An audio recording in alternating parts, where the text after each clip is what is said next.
పరం సిద్ధి is refers to అని చెప్పారండి. ఇక్కడ పరం అనేది ఒక సూపర్ కంప్యూటర్ అనమాట. మనకి చాలా టైప్స్ ఆఫ్ సూపర్ కంప్యూటర్స్ ఉన్నాయి. సో ఇక్కడ పరం అనే నేమ్ మన ఇండియా వాళ్ళ సూపర్ కంప్యూటర్ అనమాట. పరం is a name invented by India. India వాళ్ళు ఇన్వెంట్ చేసిన కంప్యూటర్కి నేమ్ పరం. సో ఇక్కడ పరంకి మీనింగ్ ఉందండి. ద మీనింగ్ ఫర్ పరం ఇస్ సుప్రీం అనమాట. దీని మీనింగ్ అంటే సుప్రీం.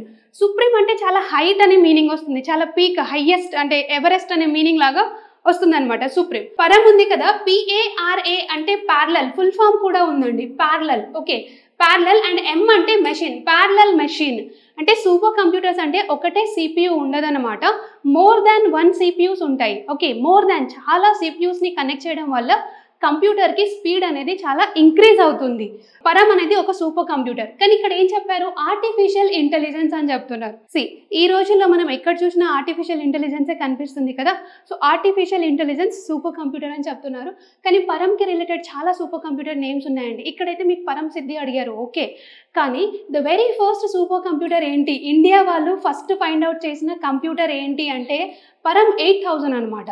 సో ఇక్కడ పరం సిద్ధి, పరం యువ2 అని, అలా పరం కంచన్గంగా అండ్ పరం పద్మ అని ఇలా చాలా కంప్యూటర్స్ ఉన్నాయి. పరం గంగా, అవన్నీ పరం అనే నేమ్తో స్టార్ట్ అయితే ఇండియా వాళ్ళ సూపర్ కంప్యూటర్ అని మీరు ఫిక్స్ అయిపోండి. ఈ న్యూక్లియర్ రియాక్టర్, ఓకే, ఇండస్ట్రియల్, ఇవన్నీ కూడా మన కంప్యూటర్కి సంబంధించిన వర్డ్స్ కానే కాదు.